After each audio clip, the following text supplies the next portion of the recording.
Wanita itu memiliki tubuh seberat 800 jin, sehingga semua orang memanggilnya mayat babi.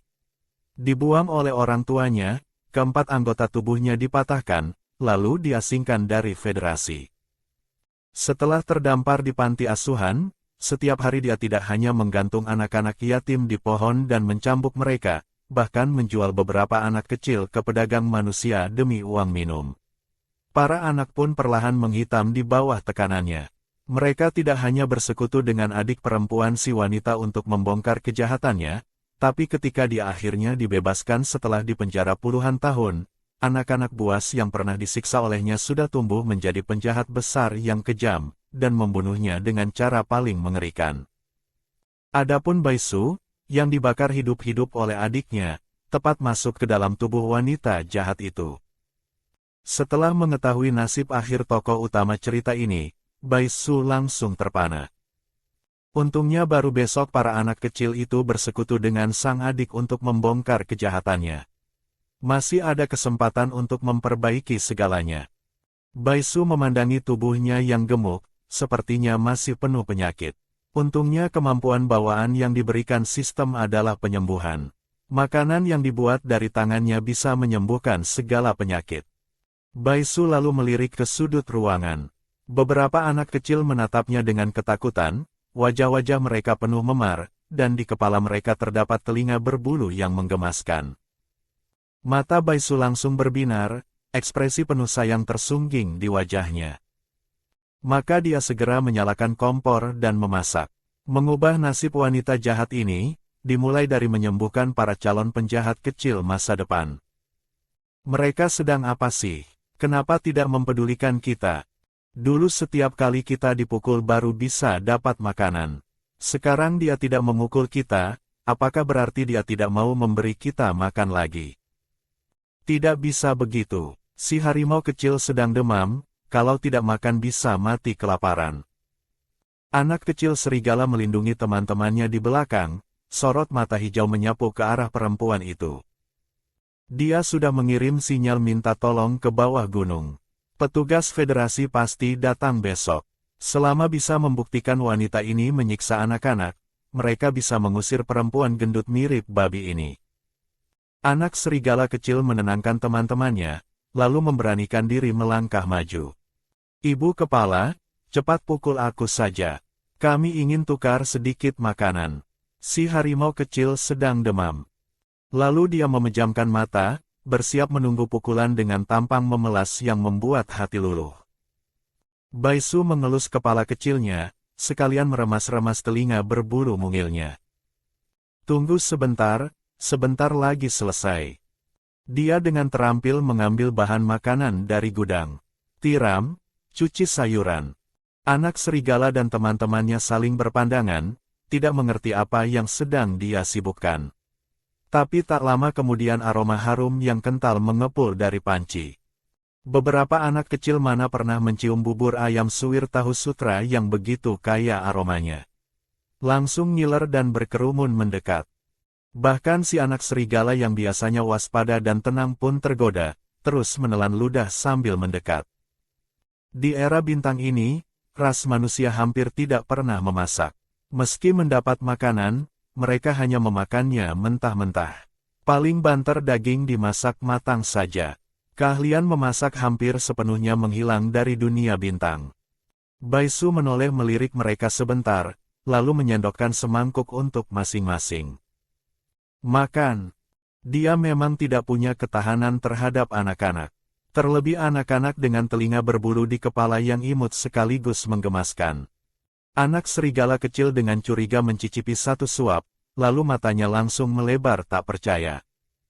Enak banget, kok bisa seenak ini? Ini beneran bubur. Begitu selesai makan, tiba-tiba terasa ada sedikit rasa gatal di mata kirinya dan di ekor serigalanya yang patah. Anak serigala kecil meremas ekornya yang putus, baru meletakkan mangkuk ke tempat cuci piring. Ibu kepala, kami sudah selesai makan. Sekarang boleh mulai pukul kami.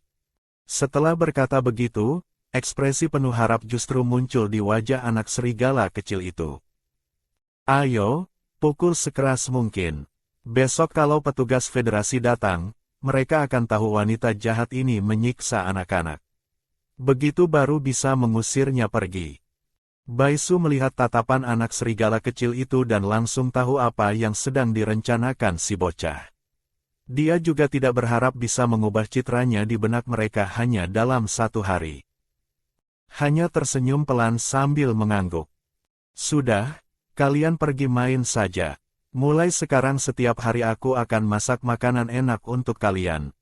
Baisu tidak mempedulikan beberapa anak kecil yang menatapnya dengan ekspresi tak percaya itu, dan membawa semangkuk bubur ke atas untuk menemui si harimau kecil. Harimau kecil adalah anak harimau kecil bertulang bungkus kulit. Sekarang sedang demam pula, bibirnya sudah pecah-pecah. Baisu tak tahan merasa kasihan, dalam hati mengutuki betapa teganya si pemilik tubuh asli, lalu buru-buru menyuapi si anak. Cepat makan, kasihan sekali kamu. Abis makan semua penyakit dan lukamu akan hilang terbang. Harimau kecil bersandar di pelukannya, setelah makan langsung turun demamnya. Memar di tubuhnya pun menghilang. Sambil setengah sadar dia menggeliat manja di pelukan Baisu. Hati Baisu langsung luluh. Tak tahan memeluk si kecil dan menidurkannya. Apa bedanya ini dengan memelihara sekumpulan makhluk berbulu? Suka sekali dengan anak-anak berbulu ini. Memang tidak peduli ras apa, anak kecil selalu menggemaskan. Di luar pintu kamar, beberapa kepala kecil mengintip memantau situasi dari celah pintu. Si harimau kecil bodoh itu malah menarik bajunya tapi tidak dipukul. Dia memeluk harimau kecil sambil bernyanyi lol.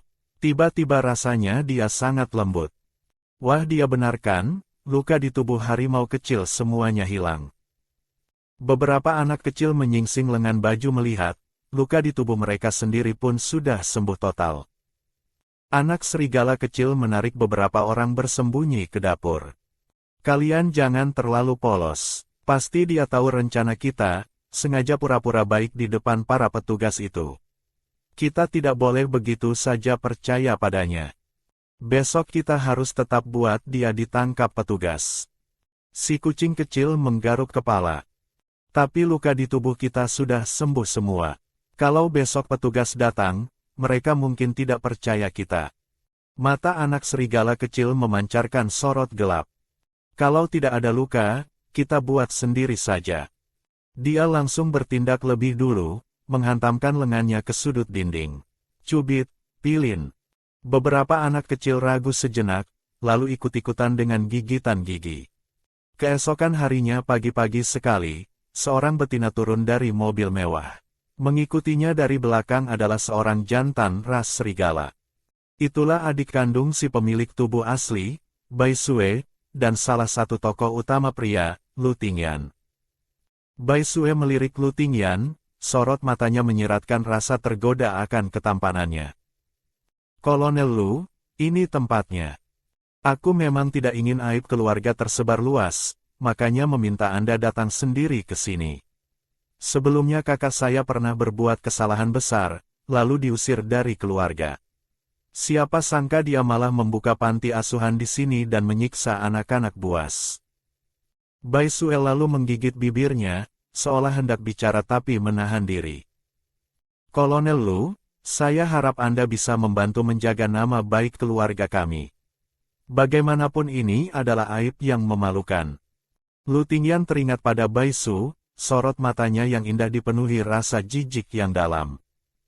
Kalau memang benar ada kejahatan seperti yang kau ceritakan, aku akan membawanya kembali ke federasi dan membiarkan hukum yang mengadilinya. Baisue tersenyum mengangguk. Terima kasih Kolonel Lu sudah bersedia membantu. Para pengawal keluarga Bai saling berbisik di belakang. Nona ini kenapa begitu sopan padanya?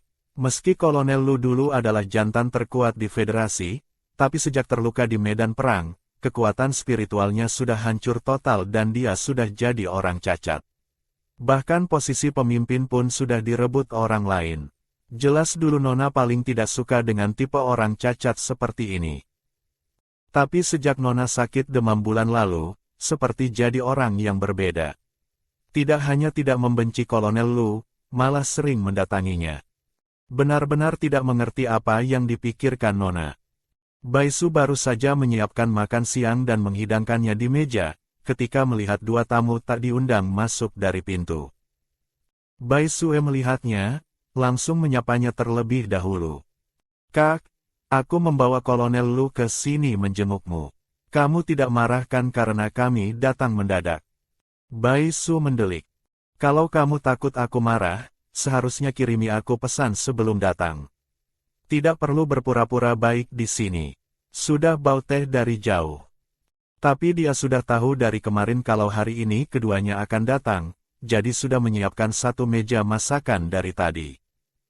Nasi 5 biji-bijian, ayam daun teratai, kue lobak ubi, tumis jamur dan sayuran musiman. Juga sapi muda masak pedas. Ada yang ringan untuk anak-anak. Ada juga yang kuat rasanya untuk dirinya sendiri si orang dewasa. Baisue menatap hidangan di meja dengan melongo. "Ini kamu yang masak?" "Tidak mungkin. Aku tidak percaya. Di masyarakat federasi sekarang, siapa lagi yang masih bisa memasak makanan yang bahkan belum pernah dia lihat sendiri? Mana mungkin Baisu bisa membuatnya?" Baisu kembali mendelik. "Siapa butuh kamu percaya?" Lalu menoleh ke atas. "Anak-anak, turun makan." Anak serigala kecil menggiring 3 anak berlari kecil ke bawah. Hampir setiap wajah membawa luka. Di tengah cuaca panas begini mereka malah memakai baju lengan pendek, bekas memar di lengan sangat mencurigakan. Pipi kanan anak serigala kecil bahkan bengkak sebagian besar, terlihat sangat menyeramkan. Baisu pura-pura tidak melihat, hanya menyapa anak-anak. "Cuci tangan dulu baru makan. Hari ini ada tamu, ibu tambahkan 2 masakan lagi." Lu Tingyan menyapu pandangan ke makanan-makanan segar berwarna menggugah selera, mencium aroma sayuran hangat yang mengepul, dan tak bisa mengendalikan diri mulai memproduksi air liur. Baisue menatap kakaknya dengan syok. Bagaimana mungkin ini? Kenapa makanan bisa mengeluarkan aroma semenggiurkan ini?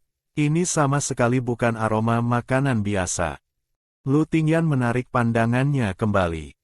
Sepertinya ini bukan pertama kalinya Baisu memasak untuk anak-anak ini. Di federasi tidak ada yang akan memasak dengan gegap gempita seperti ini. Semua orang mengatasi 3 kali makan dengan suplemen nutrisi.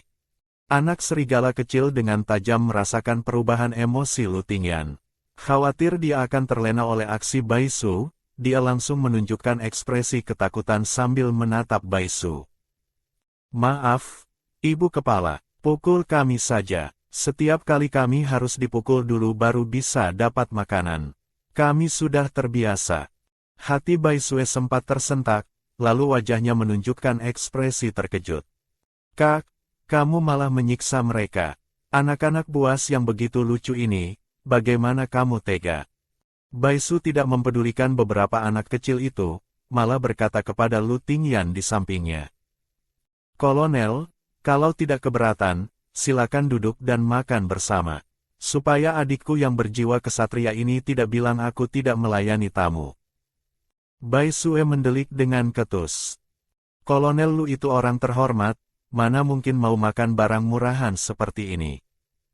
Lu Tingyan menatap hidangan berwarna-warni yang menggugah selera, dia merasa perlu membuktikan sendiri apakah wanita ini hanya berakting atau benar-benar bisa memasak. Lalu perlahan duduk. "Baik, terima kasih." Baisue melotot tak percaya menatap Lu Tingyan. "Kolonel Lu." Baisu lalu melirik beberapa anak kecil di sampingnya. Anak serigala kecil langsung masuk ke mode akting, menampilkan ekspresi ketakutan. "Baik Ibu Kepala, kami makan yang baik. Mohon jangan pukul kami lagi." Beberapa anak lainnya akhirnya tidak tahan lagi. Bergerombol duduk bersama, makanan terasa lezat dan nikmat. Hanya tersisa Baisue berdiri sendiri. Dia agak canggung, terpaksa ikut duduk juga. Dengan kesal mengambil mangkuk makannya. Bukan karena aroma sialan itu yang membuatnya makan. Tapi hidangan itu membuatnya gila menelan ludah terus-terusan. Namun Baisu dengan dingin meliriknya sekilas. "Siapa yang mempersilakan kamu makan?" Sumpit Baisue yang sedang menjepit sayuran langsung membeku di udara. Buru-buru melempar mangkuknya. Tidak makan ya tidak makan, siapa yang peduli. Di samping, Lu Tingyan makan beberapa suap, pupilnya tiba-tiba menyempit. Ada apa ini? Dia merasakan ada secercah kekuatan spiritual yang mengalir kembali di lautan jiwanya. Bagaimana mungkin? Kekuatan spiritualnya sudah lama hancur total dalam pertempuran sengit bertahun-tahun lalu, berubah menjadi padang tandus yang tidak ditumbuhi apapun. Selama bertahun-tahun tidak pernah ada kekuatan spiritual yang muncul lagi. Lu Tingyan menekan sumpit dengan erat. Dia menjepit sepotong ayam daun teratai lagi. Setelah menelannya, kembali ada secercah kekuatan spiritual yang melintas di lautan jiwanya. Benar-benar kekuatan spiritual. Sorot mata Lu Tingyan yang tajam jatuh pada hidangan di meja. Apakah ini berkat makanan-makanan ini? Dia diam-diam melirik Bai Su yang duduk di seberang. Sama-sama terkejut, anak-anak yang mendapat makanan lebih enak dari kemarin. Di usia sekecil itu mana pernah mereka mencicipi hal senikmat ini. Bahkan tidak peduli ada Lu Tingyan di sampingnya yang auranya mengintimidasi, mereka tetap makan dengan lahap. Anak serigala kecil sempat-sempatnya mencuri pandang ke arah Bai Su. Sejak kemarin dia sudah menyadari wanita ini aneh di mana-mana. Cara makannya berbeda, cara bicaranya juga berbeda, tatapan matanya berbeda. Keseluruhan perasaan yang ditimbulkan orang ini pun berbeda. Sebelumnya wanita ini suram dan kejam, seperti ingin mencambuk mereka 800 kali sehari. Tubuhnya pun kotor bau menyengat. Tapi mulai kemarin dia seperti jadi orang yang berbeda. Tidak hanya hilang sifat sinis dan pahitnya yang dulu, pakaiannya pun bersih rapi. Rambutnya juga dicuci bersih. Tidak ada lagi bau aneh. Anak serigala kecil teringat kenangan saat ekor serigalanya disentak putus paksa oleh wanita itu. Sorot matanya memancarkan kebencian. Bagaimanapun juga, hari ini adalah satu-satunya kesempatan untuk mengusir wanita jahat ini. Meski makanannya seenak apapun, dia tidak akan melunak. Sambil berpikir begitu, dia kembali tak tahan menggosok-gosok mata kirinya yang ditutupi bekas luka. Tidak tahu kenapa, sejak kemarin matanya dan ekornya terus-terusan terasa sedikit gatal. Digaruk pun tidak bisa leluasa. Bai Sue baru hendak mencari kesempatan bicara, melihat anak serigala kecil menggosok matanya, langsung bertanya penuh perhatian. Kamu tidak enak badan ya? Kulihat tubuh kalian semua penuh bekas luka. Anak serigala kecil meletakkan sumpit di tangannya, menampilkan ekspresi memelas. Kak, bisakah kakak tolong kami? Ibu kepala sangat tegas. Setiap kali kami harus dipukul dulu baru bisa tukar makanan. Harimau kecil kemarin juga sampai demam. Bai Sue melihat kesempatan datang, langsung mengejar pertanyaan. Apa yang sebenarnya terjadi? Kalian benar-benar disiksa. Lalu dia menatap Bai Su dengan tegas. Kak, bagaimana kamu bisa berbuat begitu? Selama bertahun-tahun ini aku kira kamu sudah insaf. Ternyata malah semakin keterlaluan, tidak bisa berubah. Hatimu memang sekejam itu. Bai Sue dengan bersemangat menyebutkan satu persatu kejahatan si pemilik tubuh asli dulu, seperti tidak puas kalau tidak memperburuk citranya habis-habisan. Anak serigala kecil dalam hati agak kehabisan kata-kata. Melihat wanita ini semakin melenceng dari topik utama, terpaksa segera bersuara mengingatkan. Kak, lalu kami bagaimana? Bai Sue menatap anak serigala kecil dengan ekspresi penuh keadilan. Tenang saja, kami akan carikan panti asuhan baru untukmu. Ada tempat penampungan khusus untuk ras kucing dan ras serigala. Sorot mata anak serigala kecil memancarkan kilatan emas.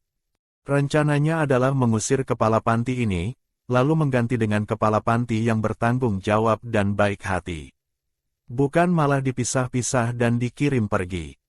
Dia tidak bisa pergi. Kalau pergi, anak-anak buas lain yang sudah dijual itu tidak akan bisa menemukan jalan pulang. Bai Sue menoleh menatap Lu Tingyan. Kolonel Lu, merepotkan Anda untuk membawa kakakku ke kantor federasi. Dia tidak sabar memanggil pengawal keluarga Bai dari luar. Para pengawal mengepung seluruh ruang tamu. Tapi tidak ada satupun yang mau mendekati Baisu si guci porselen yang gedenya mengejutkan itu. Baisu dengan santai menghabiskan makan siangnya lalu meletakkan sumpit. Bilang aku menyiksa orang, mana buktinya? Cuma bisa teriak-teriak. Kamu kira ini pasar swalayan ibu-ibu bertengkar? Siapa yang paling keras suaranya yang paling benar? Wajah Baisue menghitam keunguan. Ternyata dia sudah meremehkan orang ini. Dulu masih penurut dan jadi bulan-bulanan. Sekarang ternyata mulutnya sudah setajam ini. Demi menjaga citra di depan Lu Tingyan, Baisue menahan amarahnya. Wajahnya menampilkan ekspresi kecewa dan menyalahkan yang pas. Kak, kamu jangan berkilah lagi. Tubuh mereka semua penuh luka. Kamu masih berani bilang tidak memukul mereka. Baisu melipat tangan di dada. Aku suruh kamu bawa bukti, kamu tidak mengerti bahasa manusia. Baisue dengan gagah berwibawa membentak. Bukti tentu akan ada, federasi yang akan memeriksa. Pergi ke kantor dan terima pemeriksaan sana. Di samping, Lu Tingyan tiba-tiba bersuara. Kalau begitu periksa lukanya saja. Kalau Baisu yang memukul, lukanya pasti ada buktinya. Lalu dua orang berseragam polisi federasi membawa alat memindai tubuh anak-anak buas. Beberapa menit kemudian, petugas keamanan dengan hormat memberi hormat kepada Lu Tingyan. Lapor Kolonel, hasil pemeriksaan luka menunjukkan semua luka berasal dari tangan mereka sendiri. Tidak terdeteksi jejak Baisu yang menyerang. Baisue melotot lebar. Bagaimana mungkin? Alat kalian pasti rusak. Si kucing kecil dan harimau kecil tanpa kompak menampilkan ekspresi bersalah, buru-buru bersembunyi di balik punggung anak serigala kecil. Semua gara-gara ibu kepala kemarin memberi mereka bubur yang enak, luka mereka sembuh secara misterius. Makanya mereka memukuli diri sendiri untuk menyisakan beberapa luka. Baisue dengan panik mulai berteriak. Tidak mungkin, tidak mungkin. Kak, kamu pasti ada main curang. Kamu sengaja memaksa mereka menyakiti diri sendiri, untuk memuaskan hasrat sadismu kan? Baisu tidak berkata-kata, hanya menatapnya dengan tatapan yang memandang orang bodoh. Lu Tingyan menarik kembali pandangannya dari beberapa anak. Sudah cukup drama ini, kita pergi. Baisue dengan tidak rela menarik tangan Lu Tingyan. Kolonel Lu, periksa lagi dong. Geledah panti asuhan ini. Mungkin ada bukti kejahatannya. Kakakku dia benar-benar. Cukup. Lu Tingyan menyingkirkan tangannya, sorot matanya penuh es. Bai Xiaojie, aku tidak punya waktu untuk menemanimu bermain intrik seperti ini. Lu Tingyan membawa rombongannya pergi dengan megah menaiki kendaraan. Setelah mengantarkan semua orang pergi, Baisu dengan wajah muram menatap beberapa bokong kecil. Katanya aku menyiksa kalian ya. Anak serigala kecil dengan waspada melindungi teman-temannya di belakang, menatap Baisu penuh kewaspadaan. Ini semua idenya aku. Kalau mau hukum, hukum aku saja. Baisu dengan wajah gelap menyapu pandangan ke beberapa anak itu, lalu tiba-tiba menghantam meja dengan keras. Kalian makin berani ya. Sudut mata Baisu sedikit berkedut. Tangannya sakit seperti terbakar karena terlalu keras memukulnya. Tapi dia tidak bisa menunjukkan itu sekarang. Harus tetap menekan lebih lanjut. Kalian mau cari mati ya? Berani-beraninya suruh orang datang memeriksa aku. Kalian kira aku tidak tahu apa yang kalian rencanakan. Satu persatu minta gatal ya. Mau aku pukul sampai kepala bocor baru puas ya. 3 hari tidak dipukul sudah berani naik ke atap dan bongkar genteng. Aku tidak memukul kalian, malah kalian yang pakai cara menyakiti diri sendiri segala. Sekumpulan orang bodoh. Dia langsung melempar beberapa mangkuk, membuat beberapa anak itu gemetar ketakutan. Anak serigala kecil diam menahan amarah Baisu. Beberapa orang memejamkan mata, sudah siap mental untuk dipukuli habis-habisan. Si kucing kecil yang pengecut sudah mulai gemetar ketakutan. Baisu melihat efeknya sudah tercapai, baru berkata dengan dingin.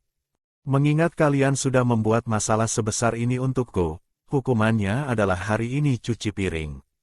Beres-beres dapur. Kalau belum selesai tidak boleh tidur.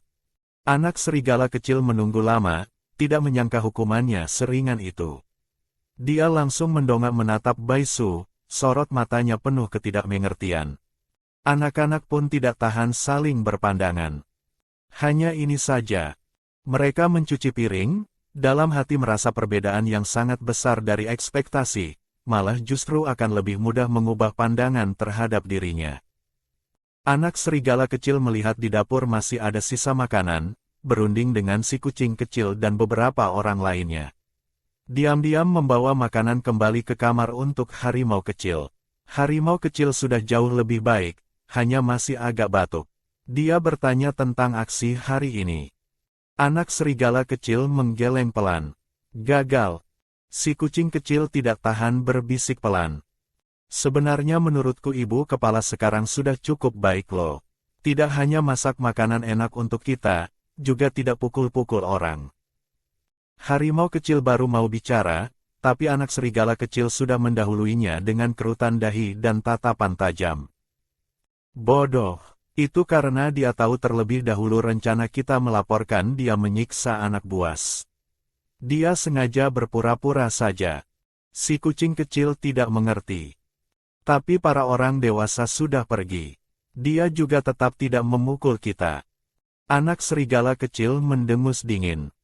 Dia kan sudah tahu kita punya kemampuan melapor ke polisi. Makanya menahan diri. Tunggu saja lihat, lama-lama pasti dia kembali ke sifat aslinya. Kucing tidak bisa berubah makan tikus. Si kucing kecil dengan pelan membantah.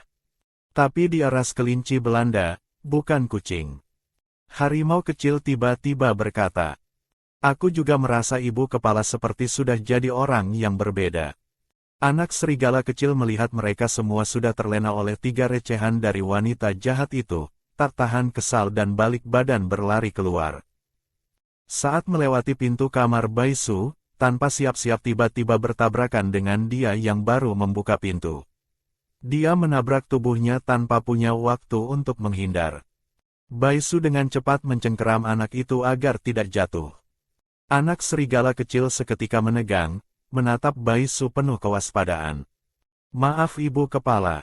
Baisu mengangkatnya. Lari secepat itu mau kemana? Anak serigala kecil melihat ekspresinya yang ramah, langsung teringat teman-temannya yang baru saja tidak mempercayainya, semakin kesal. Melempar tangan Baisu. "Bukan urusanmu." Balik badan langsung lari turun. Baisu menggelengkan kepala dan tidak mengejarnya.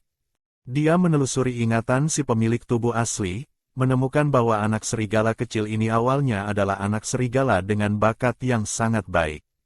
Baru 7-8 tahun sudah berhasil mencapai tingkat 5. Tapi karena disiksa si pemilik tubuh asli, ekornya disentak putus paksa, sehingga tingkatnya tidak bisa naik lagi. Bagi manusia buas, bagian wujud hewannya menanggung sebagian besar kekuatan mereka. Tidak bisa naik tingkat lagi, ini adalah satu ganjalan di hati anak serigala kecil. Ganjalan hatinya yang lain adalah mata kirinya yang ditusuk buta. Cara mendekati anak kecil ini sebenarnya sederhana. Perbaiki saja kerusakan yang dibuat si pemilik tubuh asli. Dengan kemampuan penyembuhan yang dimilikinya, dia tidak khawatir soal itu. Sambil berpikir begitu, dia baru mau keluar mencari anak serigala kecil, ketika tiba-tiba melihat di dekat gerbang panti asuhan tidak jauh dari sana, ada pohon besar. Anak serigala kecil bersembunyi di sana sambil mengintip-intip. Baisu tersenyum tak berdaya, lalu balik badan masuk ke dapur. Berniat membuat 2 mangkuk mie udang jamur. Anggap saja camilan malam. Aroma segar dari dapur terus mengalir keluar tanpa henti. Penciuman serigala memang selalu tajam. Anak serigala kecil menelan ludah, tak tahan mengintip dari balik pohon ke arah dapur.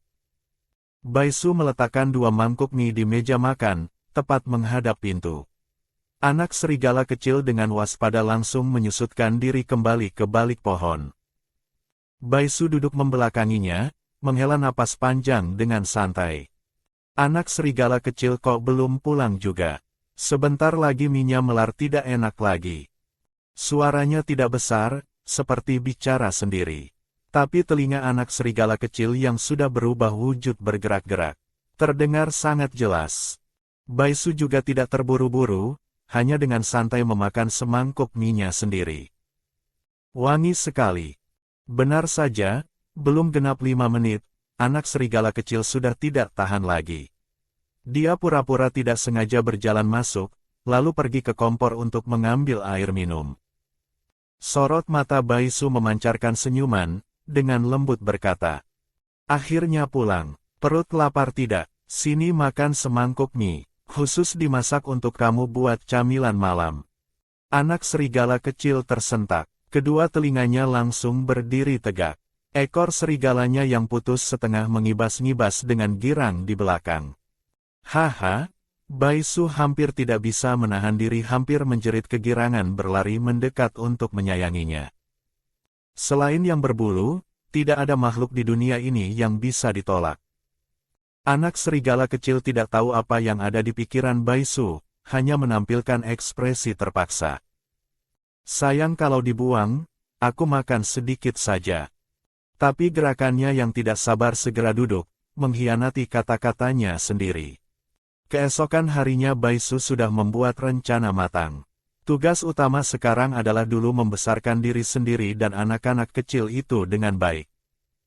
Tubuh yang dia tempati ini terlalu gemuk, dan tidak memiliki kemampuan melahirkan. Ini yang paling terasa aneh baginya. Dalam ingatan si pemilik tubuh asli, dia memiliki kemampuan melahirkan. Tapi setelah datang ke sini tiba-tiba kemampuan itu hilang. Si pemilik tubuh asli membawa beberapa anak tinggal di sini, lalu sekalian membuka panti asuhan di atas gunung. Di tengah-tengah itu ada beberapa bulan ingatan yang sepertinya kosong. Tidak percaya kalau 7 lubang tersumbat semua. Kemampuan penyembuhannya bisa menyembuhkan, kemampuan melahirkan juga, tapi butuh waktu tertentu. Kebetulan anak serigala kecil ingin pulih, juga membutuhkan makanan. Jadi dia memutuskan pagi-pagi sekali turun gunung untuk membeli bahan makanan segar. Di era bintang ini, makanan segar yang belum diolah harganya sangat murah. Sebaliknya berbagai macam kaleng dan suplemen nutrisi justru harganya lebih mahal. Kebetulan si pemilik tubuh asli tidak punya uang. Setiap bulan hanya bisa menerima subsidi federasi 3.000 koin untuk mempertahankan hidup. Itulah alasan mengapa si pemilik tubuh asli dulu menjual beberapa anak. Yang tidak disangka Baisu, baru saja turun dari panti asuhan gunung masuk ke kota untuk berbelanja, panti asuhan sudah mendapat masalah. Serombongan orang ribut-ribut naik dari jalan gunung yang lain, tepat berpapasan dengan Baisu. Duar, pintu gerbang panti asuhan di atas gunung ditendang terbuka dengan keras. Beberapa manusia buas dengan tampang beringas menerobos masuk. Tangan mereka memegang pentungan. "Baisu, sialan kau keluar menghadap bos." Anak serigala kecil yang mendengar kegaduhan dari lantai atas dengan tenang berlari turun. Sorot matanya sangat tenang. "Kalian cari siapa? Cari siapa?" Manusia buas pemimpin rombongan terkekeh dingin, mencengkeram kerah bajunya. "Panggilkan itu si perempuan busuk Baisu kemari. Uang judi yang dia berutang ke bos belum dibayar. Mau kabur kemana dia?" Anak serigala kecil mengernyit. "Dia sudah keluar sejak pagi. Kalau mau cari dia, datang lagi nanti saja." Tampangnya yang tenang dan dingin justru terlihat seperti provokasi di mata beberapa manusia buas itu. Manusia buas itu langsung mengangkatnya tinggi-tinggi, lalu membantingnya ke tanah seperti melempar karung pasir.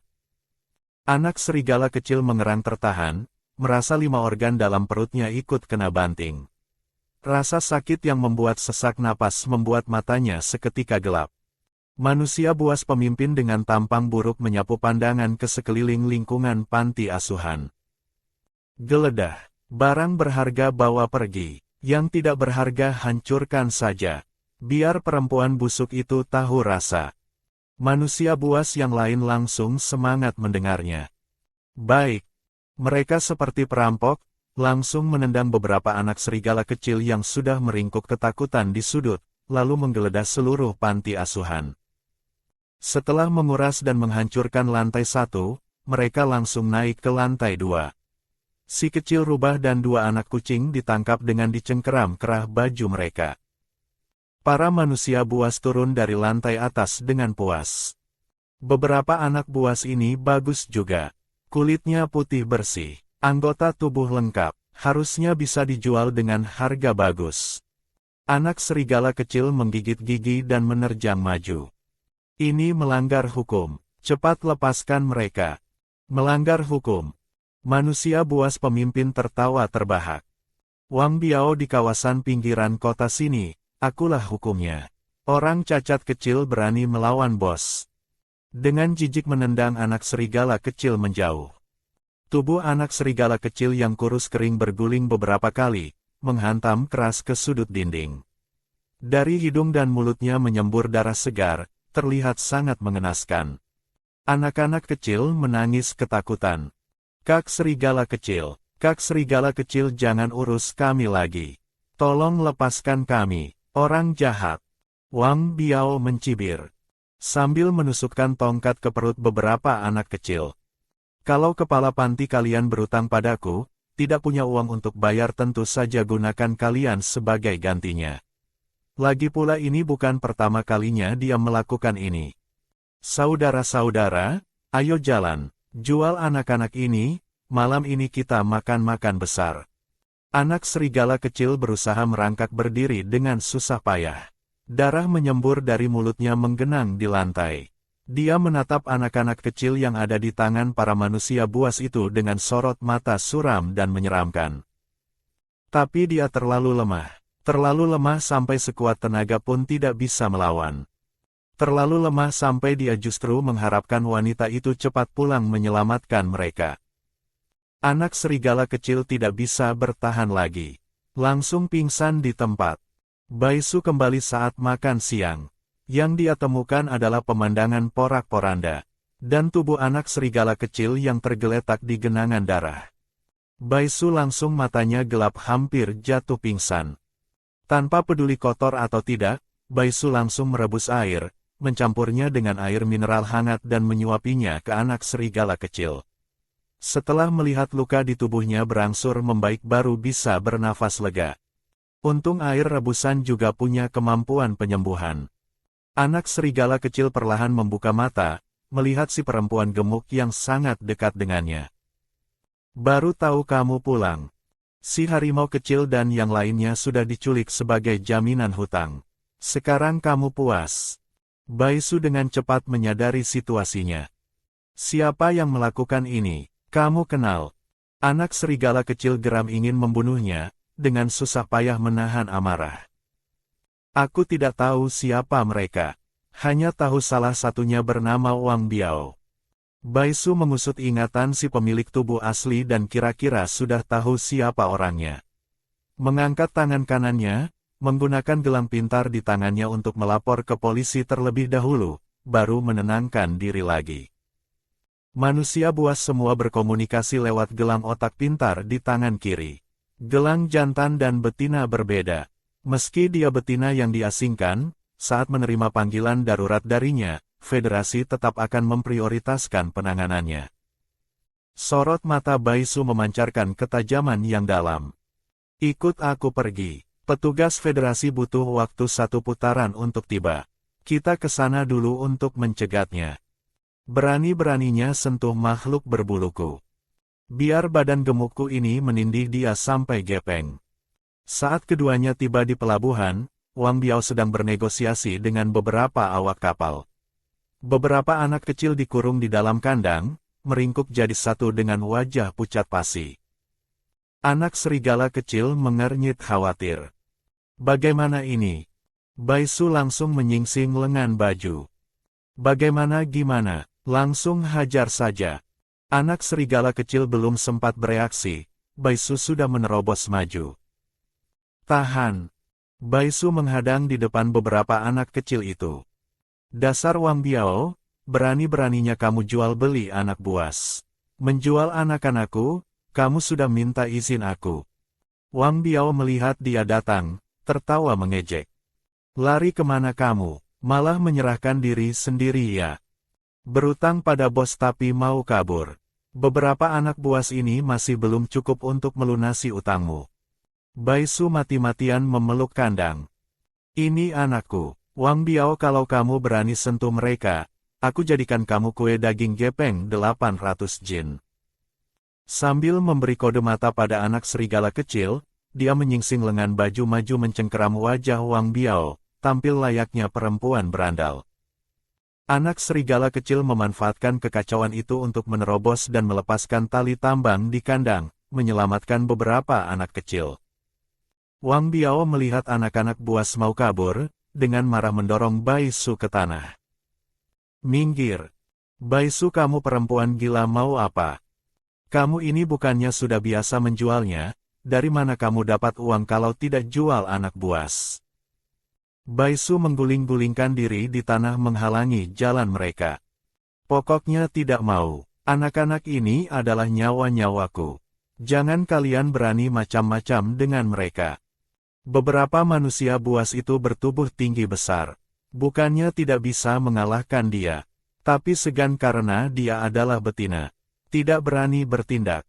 Bagaimanapun betina yang diasingkan tetap saja betina. Betina adalah makhluk paling langka dan berharga di era bintang ini. Menyakiti betina adalah kejahatan berat. Masuk penjara itu masih tergolong ringan. Dalam posisi serba salah, Wang Biao benar-benar dihadang Baisu. Melihat beberapa anak kecil hampir lolos, Wang Biao meradang malu. Mengangkat kaki hendak menendang tangannya. Tapi tidak menduga Baisu tiba-tiba seperti bom daging manusia yang menerjang maju.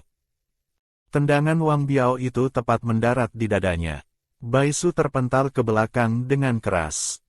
Kepala bagian belakangnya membentur tiang besi di tepi pelabuhan. Dahi membentur dan robek luka besar. Dua awak kapal yang kekar langsung mundur beberapa langkah, tampak ingin lepas tangan dari urusan ini. Wang Biao pun wajahnya sejenak panik. Dengan marah sekaligus ketakutan berteriak. Bukan urusanku. Kamu sendiri yang menerobos. Anak serigala kecil mendengar suara itu menoleh. Yang terlihat hanyalah tubuh gemuk Baisu tergeletak di tanah, dahi berdarah dengan luka besar, wajah pucat pasi. Baisu dengan tubuh limbung berdiri menghalangi di depan mereka. Aku tidak peduli, pokoknya jangan sentuh makhluk berbuluku. Maksudku, anak-anakku. Anak serigala kecil menggigit bibir. Sorot matanya memancarkan pergolakan. Melirik beberapa anak kecil. Kalian cari tempat aman untuk bersembunyi dulu. Sebentar lagi polisi datang maka aman sudah. Aku kembali selamatkan dia. Anak serigala kecil menghadang di depan Baisu, sorot mata suram memelototi Wang Biao. Minggir. Kamu ini cuma bisa gertak doang wahai gumpalan besar. Wang Biao tengah dipenuhi amarah yang tidak tersalurkan karena ulah Baisu, melihat anak serigala kecil yang dengan sengaja menyodorkan diri, seketika murka besar. Telapak tangan besarnya berubah menjadi cakar monyet yang tajam, dengan kasar mencakar ke arahnya. Anak serigala kecil. Baisu berteriak kaget, dengan cepat merangkul si anak kecil ke dalam pelukannya yang gemuk, membalikkan badan. Menggunakan punggungnya sendiri untuk menangkis serangan Wang Biao. Saat petugas federasi tiba, dengan mata kepala sendiri mereka menyaksikan Wang Biao menyerang betina. Langsung menerobos maju menangkapnya. Wang Biao ini sudah hilang akal. Bagaimanapun juga dia tidak pernah membayangkan wanita ini akan sengaja menerobos maju. Dengan ketakutan terus menggeleng. Bukan aku tidak melakukannya. Dia yang menabrak sendiri. Aku tidak berniat memukul dia. Yang aku mau pukul adalah anak kecil itu. Tapi sebanyak apapun bicara juga tidak berguna. Menyakiti betina di depan mata polisi federasi bisa langsung divonis bersalah. Wang Biao dibawa pergi. Baisu dan beberapa anak kecil diantarkan ke rumah sakit. Setelah selesai semua urusan dan kembali ke panti asuhan, sudah 3 hari kemudian. Baisu dapat berkah dari musibah ini. Mendapat uang ganti rugi dari Wang Biao, menambah satu lagi persediaan logistik. Dia sangat puas dengan hasil ini. Sengaja memanfaatkan Wang Biao untuk melancarkan siasat melukai diri sendiri. Sejujurnya bingung bagaimana cara membersihkan nama buruk si pemilik tubuh asli. Kebetulan Wang Biao datang sendiri. Jadi saat tiba di pelabuhan tadi, dia sengaja menerobos maju untuk memancing Wang Biao, sengaja bertingkah seperti perempuan berandal. Setelah keluar dari rumah sakit dan kembali ke panti asuhan, dia melihat 4 anak kecil berdiri di ruang tamu dengan gelisah dan hati-hati. Tidak berani duduk, tidak berani bergerak, hanya menatapnya dengan tatapan memelas. Baisu dengan geli melirik beberapa orang. Lapar kan? Aku pergi masak. Mau makan ayam daun teratai lagi tidak? Harimau kecil tidak tahan, memanggil kegirangan dengan keras. 3 orang lainnya serempak meliriknya. Harimau kecil menciutkan leher. Tidak taunya Baisu malah tersentak, tidak tahan mengangkat alis setinggi-tingginya. Sudah begini pun, beberapa kepala kecil ini masih belum menurunkan kewaspadaan. Si kucing kecil menatap Baisu dengan sikap menjilat. Menyeka sofa. Ibu kepala, cepat duduk. Anak kucing kecil yang lain juga dengan hati-hati dan kikuk mengulurkan segelas air. Ibu kepala minum air. Anak serigala kecil menatapnya dengan canggung, dengan ekspresi seperti mau bicara tapi malu. Baisu menatap beberapa anak kecil itu. Sudah, kalian tidak lapar, tapi aku lapar. Aku masak dulu. Baisu tahu ini kesempatan bagus. Sambil mencuci sayuran dan mengolah bahan makanan, dia mulai bicara. Pasti kalian penasaran kenapa aku belakangan ini jadi berbeda, kan? Aku tahu dulu aku sangat tidak baik terhadap kalian. Tapi belakangan ini aku menyesal. Kalian semua anak buas yang baik dan lucu. Aku ingin hidup baik-baik bersama kalian di sini. Percaya atau tidak, tapi selalu harus ada kesempatan bagi orang jahat yang tiba-tiba tersadar dan ingin menjadi orang baik, kan? Baisu juga tidak berharap mereka bisa langsung mengerti. Kata-kata ini memang diucapkan untuk didengar anak serigala kecil. Di antara anak-anak kecil ini dia yang paling besar. Tentu saja bisa mengerti. Benar saja, tidak lama kemudian terdengar suara anak serigala kecil dari belakang. Ibu kepala, terima kasih karena waktu itu menyelamatkan mereka. Baisu sambil tersenyum melambaikan tangan. Sudahlah, mulai sekarang kita hidup rukun. Bangun panti asuhan ini dengan baik bersama-sama, mau ya? Aku jamin mulai sekarang selama kalian baik-baik, aku tidak akan memukul kalian lagi. Beberapa anak kecil justru gembira sekali. Ibu kepala tidak pukul orang lagi. Kita adalah anak buas paling baik. Anak-anak kecil ini semua adalah anak buas karnivora. Jadi masakan Baisu pun semuanya didominasi lauk daging. Anak-anak kecil sedang dalam masa pertumbuhan. Hewan karnivora harus banyak makan daging agar dapat menyerap nutrisi yang cukup. Si kucing kecil sudah ngiler setengah mati. Selain telinga kucing dan ekor kucing, bulu kucing di lengan dan pipinya pun sudah tidak bisa ditahan untuk muncul. Harimau kecil juga sudah girang sekali, terus melompat-lompat di tempat. Anak serigala kecil sudah berusaha mengontrol sorot matanya sekuat tenaga, tapi gerakan terus menelan ludah tetap saja terlambat. Baisu dengan geli berkata, "Sudah, cuci tangan makan." Beberapa anak kecil buru-buru pergi cuci tangan, lalu naik ke meja untuk makan. Meski sebelumnya sudah beberapa kali makan masakan Baisu, tapi setiap kali makan makanan seenak ini lagi, tetap saja tidak tahan makan dengan lahap. Selesai makan, Baisu memanggil anak serigala kecil ke kamar. Beberapa anak kecil menatapnya dengan gelisah. Baisu dengan geli berkata, "Oke, ada hal yang mau dibicarakan. Bukan memukul orang. Aku sudah berjanjikan, tidak akan memukul orang." Beberapa anak kecil itu justru hanya menatap anak serigala kecil dengan mata memelas. Setelah melihat dia mengangguk baru dengan ragu balik badan pergi. Baisu menggeleng. Kelihatannya jalan untuk membangun wibawa masih panjang ya. Anak serigala kecil mengikuti dia masuk ke kamar. Agak canggung dan juga sedikit gelisah. "Ibu kepala, ada apa kamu cari aku?" Baisu mengangguk. Beberapa hari ini setiap kali makan kamu pasti bisa merasakan mata dan ekormu terasa gatal, kan? Anak serigala kecil terdiam, langsung tersentak. Kamu tahu dari mana? Kamu pasang kamera pantau di tubuhku. Baisu mengusap kepala kecilnya. Halah cuma sekedar nebak saja. Karena belakangan ini aku baru berhasil membangkitkan kemampuan penyembuhan baru. Selama makanan yang aku buat, semuanya membawa efek penyembuhan yang sesuai. Kamu makan masakan buatanku setiap hari, matamu perlahan-lahan akan bisa melihat kembali. Ekormu juga akan tumbuh kembali. Anak serigala kecil agak tidak percaya. Mata dan ekor bisa sembuh. Baisu dengan yakin mengangguk. Bukan hanya bisa sembuh, bahkan bisa lebih baik dari sebelumnya. Aku tahu kamu tidak mempercayaiku. Apa yang sudah terjadi di masa lalu memang tidak bisa dikembalikan. Tapi ke depannya, aku ingin membawa kalian hidup baik-baik di sini. Mau? Anak serigala kecil sedikit tidak tahu harus bersikap apa menghadapi pengakuan yang tiba-tiba ini. Kamu benar-benar mau menyembuhkan aku? Baisu mengangguk. Aku tidak hanya mau menyembuhkan kamu, tapi juga menyembuhkan diriku sendiri. Membesarkan kalian semua dengan putih bersih gemuk sehat. Tapi ya, kemampuan penyembuhanku untuk sementara harus dirahasiakan. Jangan sembarangan beritahu orang lain. Anak serigala kecil tampak tidak nyaman. Lalu kenapa kamu beritahu aku? Baisu mengelus perutnya yang 300 jin.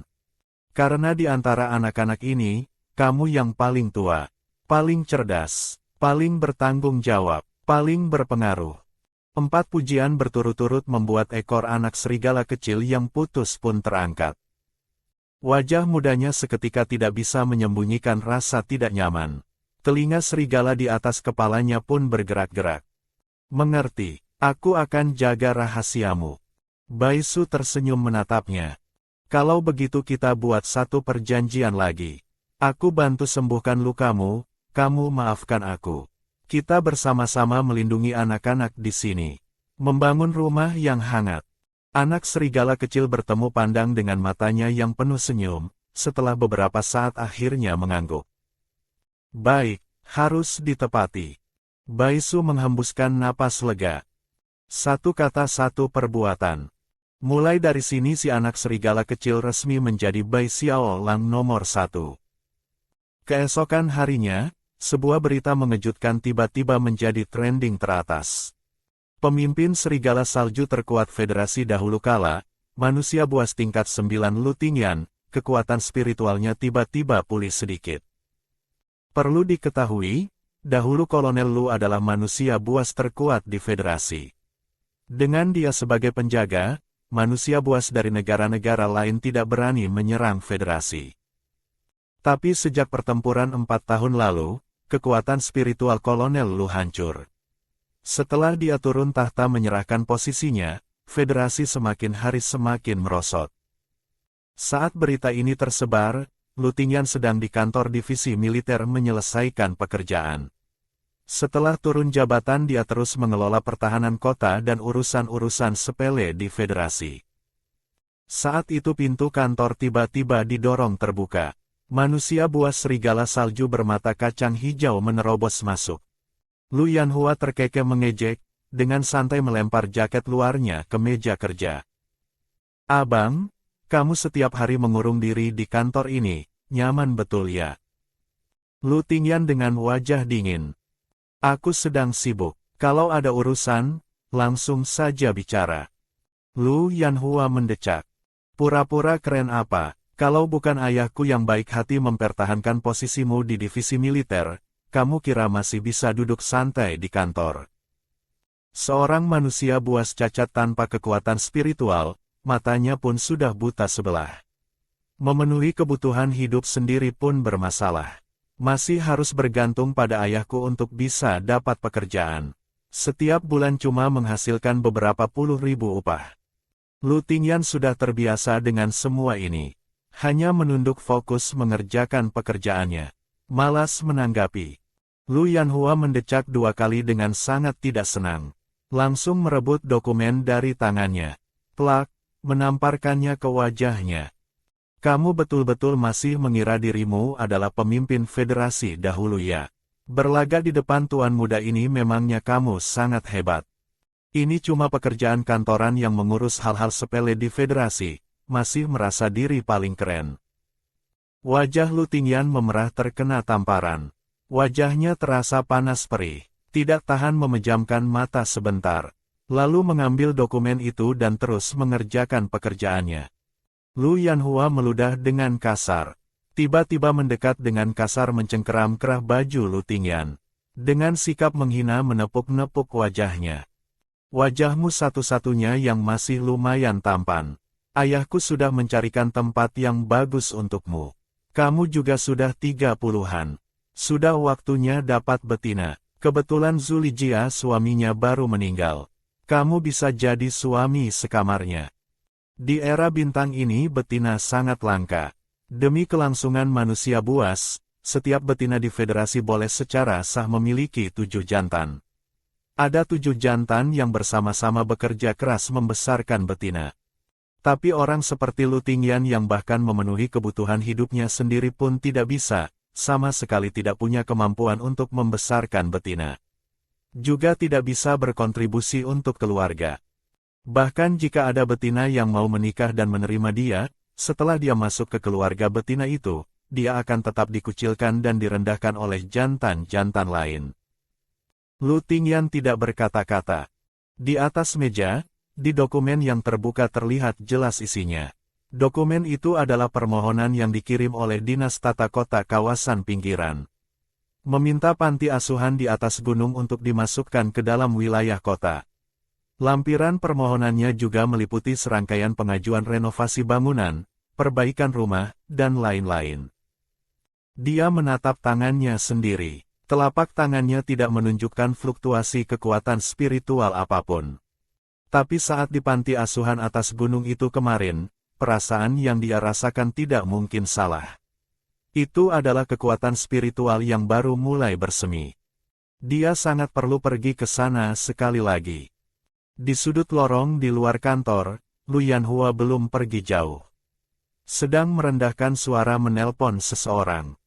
Ayah, sudah kucoba, sepertinya tidak pulih. Di tubuhnya tidak ada fluktuasi kekuatan spiritual apapun. Aku sudah menghinanya pun tidak ada reaksi. Bai Su menguap, menatap tim konstruksi yang sudah ramai-ramai datang pagi-pagi begini. Matanya mengantuk sampai air mata hampir keluar. Warga yang menonton dari bawah gunung berkerumun mengepung di luar, semua tidak percaya kalau panti asuhan yang selama ini dikucilkan dari wilayah federasi ini akan dimasukkan ke dalam wilayah federasi.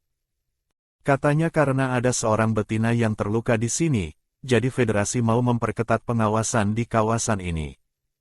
Beberapa waktu yang lalu masih terdengar ada kasus penyiksaan dan perdagangan anak buas. Ada apa lagi yang perlu diawasi di sini? Tangkap saja si Wang Biao dan Bai Su dua benalu itu, kawasan ini tidak sudah jadi tenteram. Orang banyak tertawa terbahak. Bai Su sedang sibuk berargumen dengan Lu Tingyan.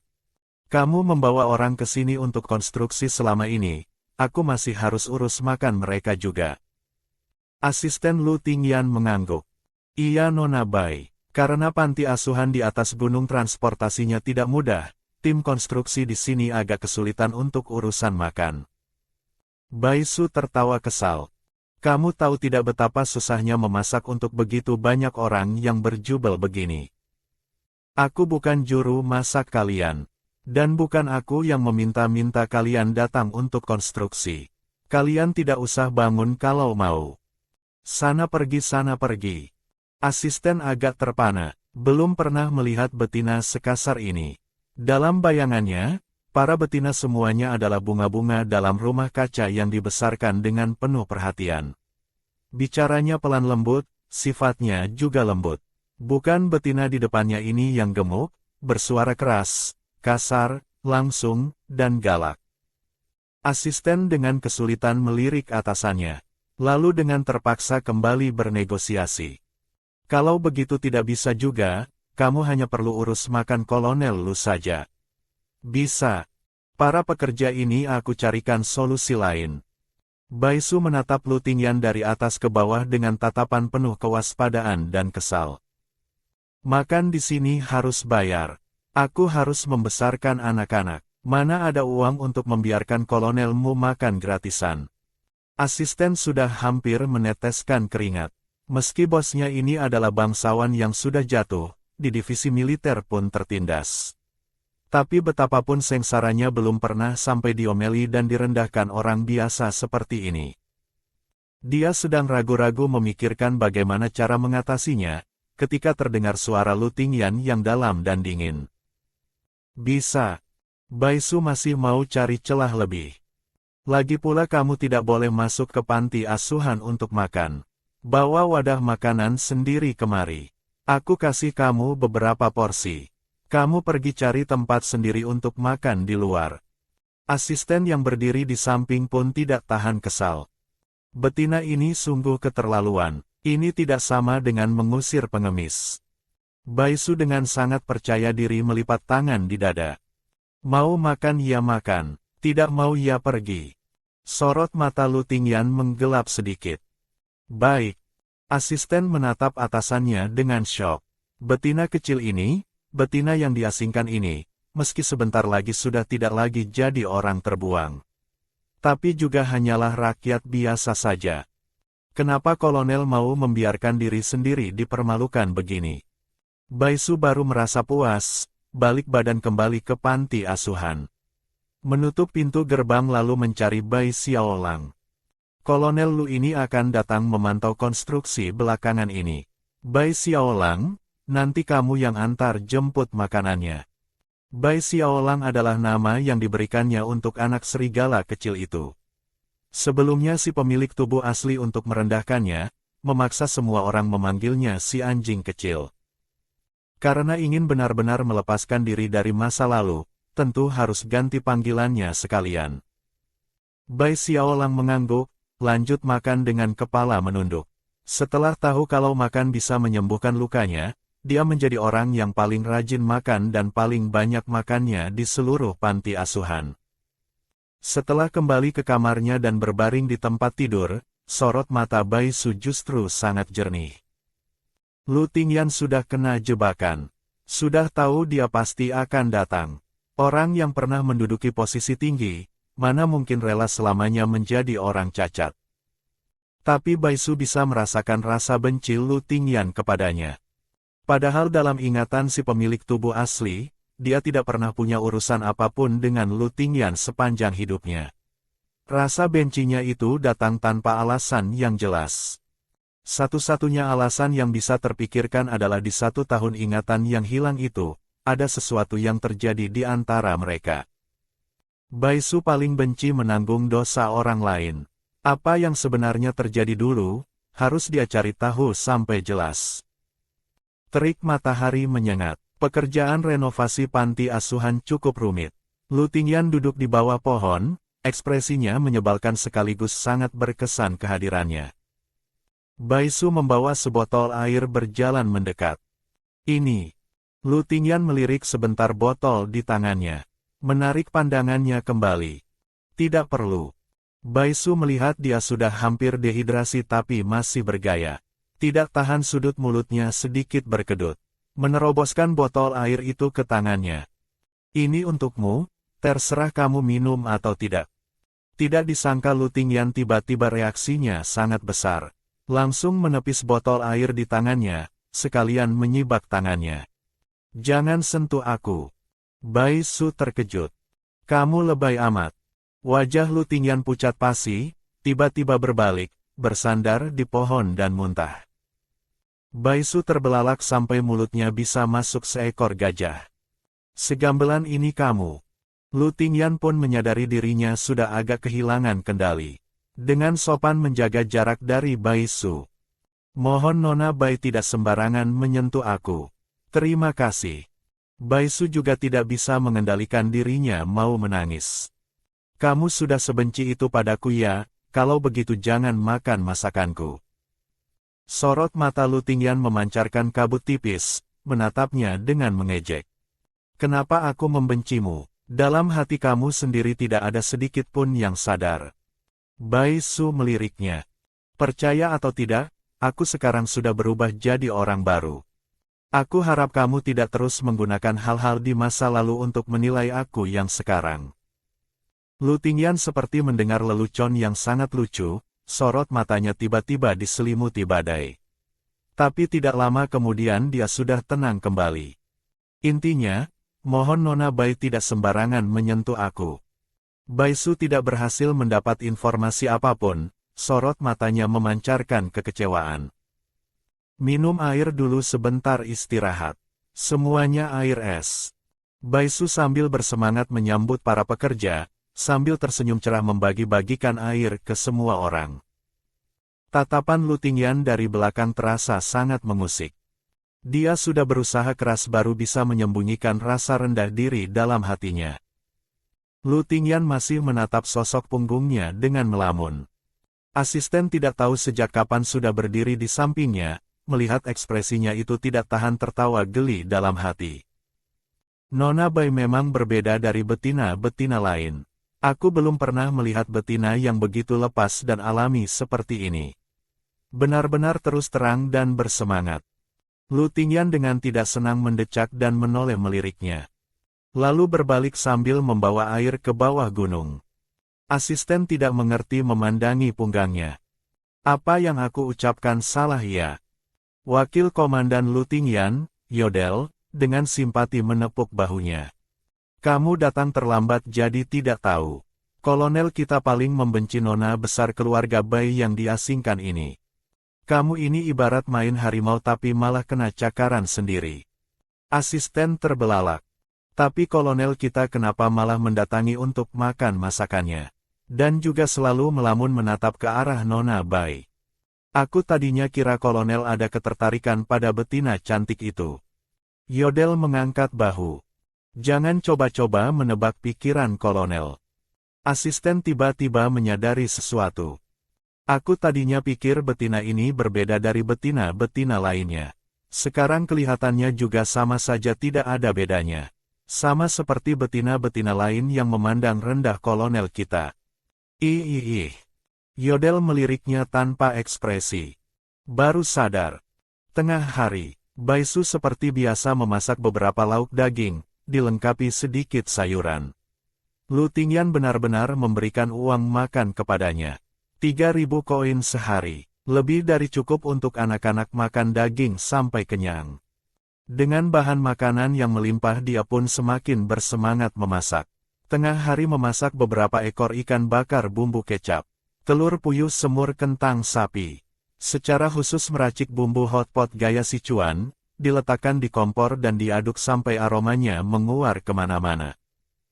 Warga yang menonton di bawah gunung pun sudah tidak tahan mencium aromanya dan datang menemuinya. Bai Su, aku belum pernah mencium aroma daging yang begitu harum. Astaga, ini betul-betul daging. Kamu tidak mungkin memasak semua anak-anak panti asuhanmu kan? Bai Su tertawa geli melambaikan tangan. Pergi sana pergi. Memasak anak-anak itu melanggar hukum. Satu panci ini saja tidak cukup untuk anak-anakku sendiri. Tidak ada bagian untuk kalian. Aroma masakan tidak hanya menarik para tetangga dan para pekerja, tapi juga membuat beberapa anak kecil ngiler turun ke bawah. Yang paling semangat makan ya si Bai Xiaolang. Dia selalu jadi yang pertama berlari turun, cuci tangan, lalu duduk di kursi paling dekat dengan kompor. Bai Su dengan geli meliriknya sebentar. Mau makan berapa banyak ambil sendiri saja. Selesai makan bantu aku antarkan makan ke kolonel Lu di luar. Oh. Bai Xiaolang dengan penurut mengiyakan. Matanya menatap tangannya yang sedang memegang sendok dengan tatapan penuh harap. Bai Xiaolang mengantar kotak makan ke Lu Tingyan yang sedang memantau konstruksi di tengah gunung. Dia sedang duduk beristirahat di bawah pohon dari kejauhan. Begitu kotak makan dibuka, aroma yang sangat harum langsung menyeruak. Dia tidak menyangka Bai Su memberikan makanan sebanyak itu. Katanya kotak makan, tapi sebenarnya sebuah ember besar. Di dalamnya ada daging semur, paha sapi semur, dan masih ada sapi hotpot yang jumlahnya sekitar 5-6 jin. Nasi justru tidak banyak. Bai Xiaolang di samping tidak tahan menelan ludah, matanya menatap lurus-lurus ke makanannya.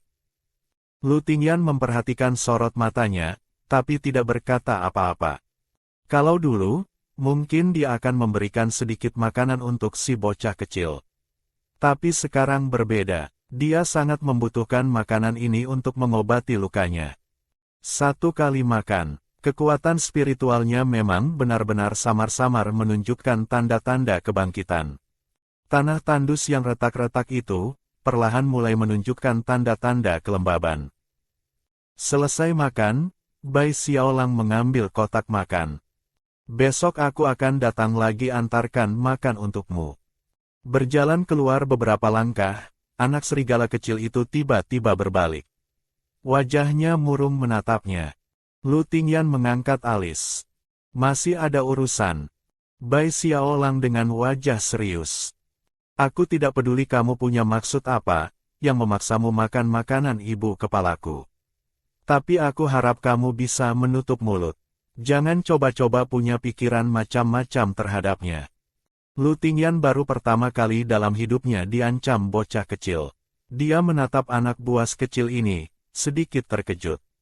Tenang saja, tidak ada yang mengincar kepala pangtimu.